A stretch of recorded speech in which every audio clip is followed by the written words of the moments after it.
আসসালামু আলাইকুম রহমতুল্লাহি ওবারাকাতু। শয়তান থেকে বেঁচে থাকার আমল কি রয়েছে? শয়তানকে কিভাবে আপনার থেকে দূরে রাখবেন? শয়তানের ওয়াসওয়াসা এবং শয়তানের ধোঁকা থেকে কিভাবে বাঁচবেন? মেরে মোহতারাম হাজরিন, মনে রাখবেন আল্লাহ রব্বুল আলামিন মানুষ সৃষ্টি করেছেন মাটি দিয়ে এবং শয়তান এবং জিন সৃষ্টি করেছেন আগুন দিয়ে। সেজন্য শয়তানের সাথে আমাদের কোনোভাবেই পারা সম্ভব হবে না, কেননা শয়তানের ক্ষমতা আমাদের থেকে অনেকটা বেশি শক্তি। সেই জন্য মেরে মোহতারাম হাজরিন, একমাত্র আল্লাহ তাআলার সাহায্যই দরকার শয়তানের থেকে বেঁচে থাকার জন্য। তো এমনই বিষয় নিয়ে আলোচনা করব আজকে, আপনাদেরকে জানাবো শয়তান থেকে কিভাবে বেঁচে থাকা যায় সেই আমলটাই এবং সেই তদবিরটাই আপনাকে জানাবো, সেই ওজিফাটাই আপনাদেরকে আজকে জানাবো ইনশাআল্লাহ। তো আলোচনা বুঝতে মনোযোগ দিয়ে শুনতে থাকুন।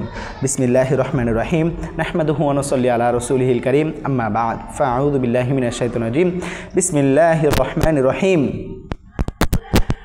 সম্মানিত মোহতারাম হাজরিন, যে বিষয় নিয়ে কথা বলছিলাম, শয়তানের ধোঁকা কিংবা শয়তানের ওয়াসওয়াসা, শয়তানের থেকে কিভাবে বিরত থাকব, শয়তান আমাদের থেকে দূরে থাকবে কি করলে, কি আমল করলে, কি ওজিফা করলে, কি তদবির করলে শয়তান আমাদেরকে ছেড়ে দিবেন, শয়তানের ধোঁকা এবং ওয়াসওয়াসা থেকে আমরা দূরে থাকতে পারবো।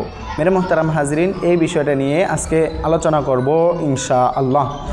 মেরে মোহতারাম হাজরিন, কোরআনে পাকের মধ্যে এমন একটি দোয়া রয়েছে, এমন একটি আয়াত রয়েছে, সেই আয়াতটা যদি আমরা তেলাওয়াত করি অবশ্যই শয়তানের ধোঁকা এবং ওয়াসওয়াসা থেকে আমরা বেঁচে থাকতে পারবো ইনশাআল্লাহ। সূরা বাকারার 255 নম্বর আয়াত, যে আয়াতটা আমরা অনেকেই চিনি, অনেকেই জানি, আমরা আয়াতুল কুরসি হিসেবে সেটা পাঠ করি। রে মুহতারাম হাজরিন, এই আয়াতুল কুরসিটা যদি আমরা 5 ওয়াক্ত নামাজের পরে আমরা পড়তে পারি, অবশ্যই আল্লাহ রব্বুল আলামিন আমাদের থেকে শয়তানকে অনেক দূরে পাঠিয়ে দিবেন।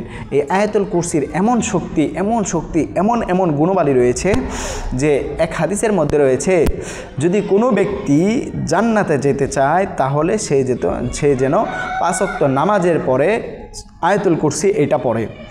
আয়াতুল কুরসি এটা যদি কেউ 5 ওয়াক্ত নামাজের পরে, প্রত্যেক ফরজ নামাজের পরে সালাম পিরানোর সাথে সাথে যদি আয়াতুল কুরসিটা পাঠ করে, প্রত্যেক ওয়াক্তে নামাজের পরে 5 ওয়াক্ত নামাজ যে ফরজ রয়েছে, 5 ওয়াক্ত ফরজ নামাজ যে রয়েছে, ফরজ নামাজের পরে যদি এই আয়াতুল কুরসিটা কেউ পাঠ করে, তাহলে তাহাকে জান্নাতে যাওয়ার জন্য আর কেউ ঠেকাতে পারবে না, জান্নাতে যাওয়ার জন্য আর কেউ ঠেকাতে পারবে না।